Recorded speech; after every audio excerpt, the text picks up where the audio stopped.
Hello, I'm Shweta Jalan. I am IT professional by profession and a public speaker by passion. I take public speaking classes for children 12 to 18 years old.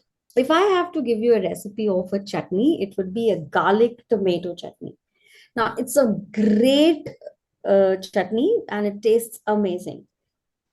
The recipe is very, very simple. Take tomatoes and garlic. If you're taking 12 or 12 to 15 loaves of garlic, take three tomatoes, put that together in a grinder, add sugar, add salt, add a little bit of turmeric, then add a little bit of red chili. Grind it.